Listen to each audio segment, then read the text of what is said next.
Howdy again, Mr. Pete, your YouTube shop teacher at your service, and this is tips number 1057. And what I'm doing in this series of videos, and I hope you watched the first few where I actually acquired this cute little 9-inch South Bend lathe, but I'm going to do a superficial, very superficial cleanup and restoration. As a matter of fact, it's not a restoration at all. But what I wanted to do is to take the lead screw and gears off, and then I'm going to take the carriage off and take that apart, clean the bed as well as I can, and then put it back together. Now, I'm not going to show every step of this because it's too hard to film and too slow going, and I've done this over and over, as have many other creators. So let's get started, and be sure and watch several follow-up videos where I continue this process and ultimately put it back together and maybe even cut some metal before I sell it. Remember, this will be for sale probably in the fall of 2025, and it'll be a nice little lathe for somebody to have in their home shop. Before I take the lead screw off, I thought I'd take these two gear covers off, and we'll examine the back gears, make sure they're okay. I haven't seen them yet, so I have removed two screws on each one of these covers, and they will lift right off, and it'll be easy to clean them in thinner. So there's the back gears, and I've already, a couple days ago, boy, those are neat castings, aren't they? Imagine making those patterns. I don't want to drop those and break them. But anyway, here's the back gear shaft, and boy, all the teeth on this gear look just fine, as they do here. So that's a relief, because if they're bad, you might have to throw the machine away. Wouldn't be worth fixing. And these two gears also look just fine. But I will clean them while I have it open, you know, with a brush. They'll clean up really quite easily with a brush or with Jeanette's toothbrush, but I prefer something that's a little bit stiffer, like a wire brush. So that will all be done off camera. And I did oil, take this screw out. Don't forget about these oil points here. Take that screw out and give it several drops of oil, because that's what lubricates this shaft. Same thing here. Take this little screw out and oil that so that this will spin freely. In order to take the lead screw out, I have already removed the two screws that hold that casting on. Actually, one is still slightly engaged, but at the other end, you can see that that bearing is already loose. And I probably should have supported this maybe with string, because right now the weight of the lead screw is being supported by one screw right here, and it is resting in the half nut right here, which I don't believe will hurt a thing. So I'm going to take that screw out, lift it up a little bit, and take it out. Okay. There it is.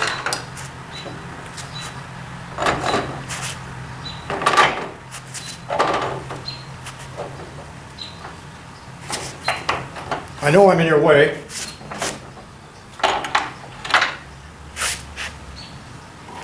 And there it is. It's filthy dirty. I'll use a brush and some thinner to clean that up, and that's going to take a half hour. I certainly will not show that.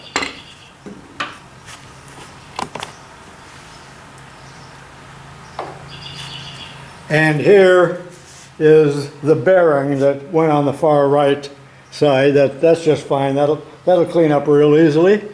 And it looks in good shape. And now off comes the carriage. I believe I can just slide it off.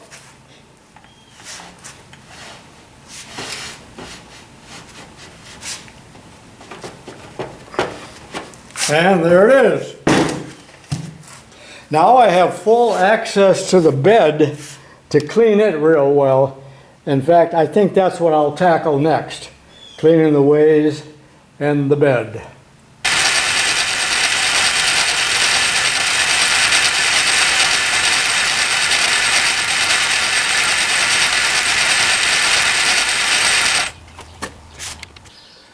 Well, it's the next day and I made very little progress. I had to quit because of the heat yesterday. In fact, today is the 4th of July and I'm just going to film a little segment of this. But what I want to tell you is that I reached a turning point in my life and in my YouTube videos yesterday.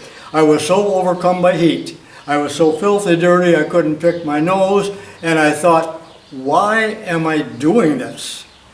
People don't want to see this, and I've done this over and over, so this video will be very short. You can see I've already put some of the stuff back together, and I'm not going to get that much into the bowels of machinery really anymore at all. And I realize that I'm making content that is pretty useless, and so I'm going to minimize that. There'll be still a couple more videos on this machine before I sell it, but I cannot take the heat and the filth and the drudgery of it anymore.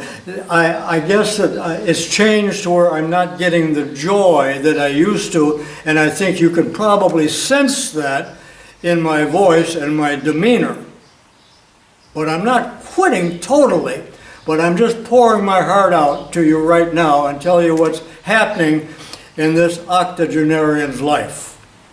Now it's 90 degrees in here right now. It's noon, 4th of July, as I said, and I'm going to do just a little bit, but I am understanding my own mortality, I think, more than ever, and I want to tell you a little story about me having a heat stroke, and that's about 5 years ago, and I'm going to put that at the end because I do realize that I tell a lot of little stories that people do not like or will not listen to, and nobody watches till the end of a video anyway. So sometimes when I'm pouring my heart out, I like to put it in the end. I actually don't want people to watch it, but it's cathartic for me, and that's why I'm doing it. So if you do want to hear that little story, watch the full video. But now I'm going to get back to the 9-inch South Bend and just explain a few things to you that I did, and I didn't film it because my hands were too black to even touch the camera, and I was almost overcome by heat. I never drink enough water. I don't get thirsty. And that was part of the problem with my heat stroke. So make sure you drink plenty of water. I never do. Sometimes I take a 20-mile bike ride and it occurs to me, you know, I didn't take a drink since I left home. So, you know, what's with that? All right, back to the business at hand. Well, as you can tell, I started to reassemble it without filming it at all, because you've seen all of that. So you did see me clean the lead screw pretty thoroughly, you know, and I had this off, and you can tell that's been cleaned. I did not re-clean the gears at the end. They weren't bad, but I did not spend any time on them at all. I cleaned up the bed. Now that's kind of dirty oil there, but I cleaned up the bed as well as I could without using harsh abrasives, and it's going to be just fine the way it is.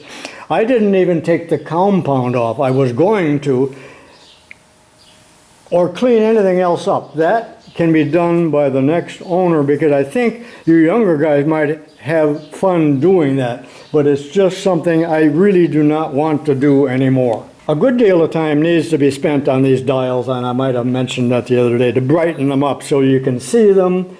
They're not even very good because they didn't satin chrome them at that time and made them way too small. I don't know what they were thinking. Well, they weren't thinking. So I did put the saddle back on along with the apron, and again, it's quite dirty in there. I did clean a few things so that when I reassemble it, I was not assembling dirt and grit. So that was all clean and lubricated. But let me talk a little bit about the apron. That's the front part. Remember, this is the compound, the cross slide, the saddle, and the apron, and all together that's called the carriage. Well, since I missed the boat and talked nothing about the carriage when I had this off, of course I have a spare right here, so I'll say just a few words about this because it's absolutely identical to this. And remember, I took this off the one that John Collins gave me when I improved that and made the Model C into a Model B. The Model B, of course, has the clutch and a few other features. By the way, I don't know if I mentioned this, but there is no threading dial on this. I believe that was an option, either that or was taken off and never got put back on. But if you buy this lathe, don't worry about that. There seems to be almost an obsession, almost a fetish with people in regards to learning to thread on a lathe by the single point method. If you have never done it, don't bother learning it. You very, very seldom need it. It's a fun thing to do, and it's a skill in itself, but come on, how often do I, tubalcain himself, the master of this outbend lathe, how often do I single point thread? Not if I can help it. So remember that with the Model C, you're doing both threading and feeding with the half nut lever. That's not really good. You need a clutch. But anyway, it'll do the job, but it tends to wear out the half nut, which is, of course, right here. And this one's cleaned up real nice. I did that some years ago. Okay, let's talk about this apron. Remember, this is the simplified apron that is used on the Model C only. This came off of that other machine that John Collins gave me, sent to me from Florida. Remember, I turned that machine from a Model C into a B, and a Model B is a totally different apron that has a power crossfeed and a clutch and so on. But on the simple one here, you are using the half nut lever not just for threading, but also for longitudinal feed, and there is no power crossfeed on this particular lathe. We have to crank it by hand, whereas on a Model B and A, there is a power crossfeed that uses the clutch. But since we use this for both threading and feeding, the half nut lever tends to wear, or the half nut itself. And this is really an interesting mechanism. It reminds me of an alligator jaw. It's very robust, made out of cast iron when compared to the little Zamek one that is used on both the 6, 10, and 12-inch Atlas lathes, and that's all shown in my videos as well. But when I put the machine back together yesterday that I did not film, this is just caked with grease. Not so much chips, but just a lot of grease. It was absolutely filthy. In fact, I could not face the job. And that's why I did a superficial job and put it back together.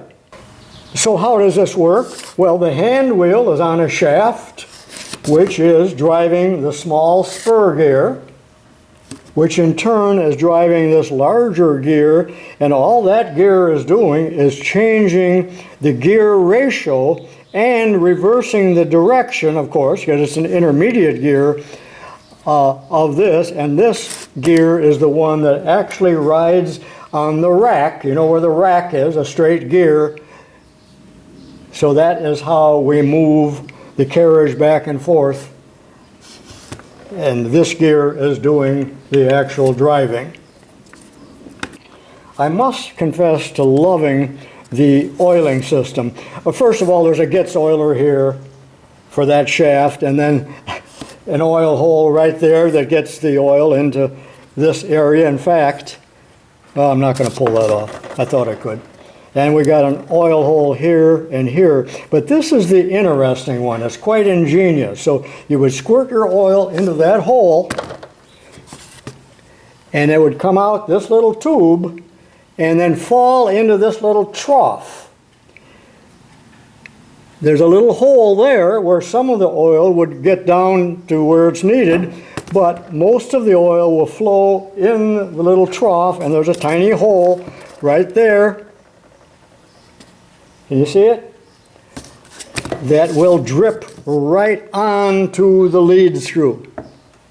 Is that awesome enough design for the 30s or 40s or wherever they came up with this? So that's the apron on all of the smaller 9-inch lathes. I'm not sure what speed for feeding that these gears are set up on, and nor do I care. But it's certainly the slowest, or one of the slowest speeds, because I do have the nut lever engaged, and you can see how slowly the carriage is moving. So that's just perfect feed. And in a later video, I will be taking a cut. But these gears, don't stick your fingers in there. Keep this closed at all times. And I have not oiled these gears yet, but I will do that. But it'll be a stinking mess. But look at how smooth those gears run. And I'm not going to mess with those at all. I did give it a little bit of a superficial clean up, but I mean, it is superficial. Can you see how slowly the carriage is moving? You would get a very fine cut. Not suitable for any threading. Matter of fact, there's probably 400 threads per inch.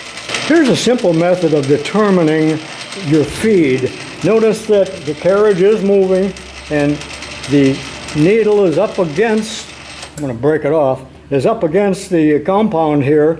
So what I'm going to do now, not under power, I'll zoom in, I'll zero out this dial, and I will rotate the spindle exactly one revolution by hand, and that will determine the feed rate.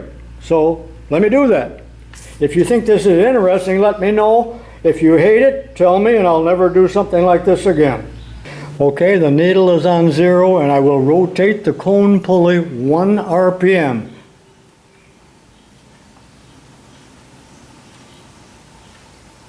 That's 1 RPM, and you can see that I have moved it 2 thousandths. That's a real good feed rate, and I think it's the very slowest one. Let's take a real quick look at the chart and see what it is. Okay, here's the threading chart, and just as I predicted, right here at the very bottom, whoever owned this machine was a wise man, because there's the feed rate of 2 thousandths, just a little bit over, doesn't matter, 2 thousandths and change, which is figure 4, which would be that figure right there. And boy, I beat that to death, didn't I? Well, it's 12:30 and the temperature in here is about 92 degrees. I can't take it anymore. I'm going to sum it up right now and quit for the day. I hope this video wasn't too much of a downer for you. I know I said a lot of negative things, and I don't really mean to do that and get people down, but it's kind of the way things are going now at this time in my life. So that will conclude this short video, and there will be 1 or 2 more where I kind of sum this up and hopefully cut a little metal just to give you an idea of how it works. And now, since this is the end of the video, you can click it off if you're still with me, or hang around just for a minute or 2 for my little anecdote about my heat stroke. This is a little postscript, and I'm not sure why I'm telling you this, but for those of you that are gun lovers, I am getting rid of my gun collection. I didn't have a whole lot, perhaps a dozen, a dirty dozen. But tomorrow we're going to a 4th of July celebration, actually on the 5th of July, and I'm going to give this to my nephew. It's just a beautiful Bill Ruger Mark II. I probably haven't shot it in a couple, 25 years maybe. And I got an extra clip someplace that I'm going to give him. It breaks my heart to give up this stuff, but I still have several guns, including a loaded gun that I keep at all times. It's a 38. I have always kept a loaded gun in the house, except when my children were toddlers. At that point, the bullets were on the top shelf and the gun always handy. And I hope you have a loaded gun in your house. If you do not have one, get one. About 5 years ago, I suppose I was 75 or 76 years old, we made a trip to the Black Hills, to Mount Rushmore and all of the activities around there, and had a grand time, rented a condo or something. But anyway, one day we went to the actual monument itself. Hi, Bombo. The dog just came in here. No, he doesn't want to be photographed, I guess, but he just slobbered on me. But anyway, it was hot. Probably 95 or so, and we had a good time. And just as we were getting ready to leave, and I'm with my grandkids, mind you, and my daughter and my son-in-law, and I said, one last thing I'd like to do. There is a trail that goes down basically underneath the monument. It's a big wide trail, but not too many people take it because it's quite a distance down and then an equal distance back up. And I told Jeanette, my wife, I said, you're not going down there. It's going to be too much for you. I want you to sit in here and watch the movie over and over, how they built the monument. It's a pretty awesome movie. So I knew that she was safe and cool, because I said, I'm a full-grown man and I'm immortal. So down we went, and hotter than a pistol, and I'm trying to keep up with my grandkids, especially Sophia. She was about 15 years old, full of energy. I love her. She's married now. But anyway, at one point, and there was a little museum down there. Also, we covered that, I think, with a model of the monument, you know, the prototype model of it. So we're going back up a very, very long trail with a series of stairs and a railing and everything. And Sophia's running. She's way, way ahead of me. Well, that's no problem. This 75-year-old can do that. So I was racing up there full speed. I'm about halfway up. And I stopped. I was getting faint. You know that feeling where you're going to go down? So I leaned against this wooden rail made of logs, and my back against there, and I thought, I'm going out. I'm passing out. And I started to slide down, so I was sitting on my butt, and I was out before I hit the ground.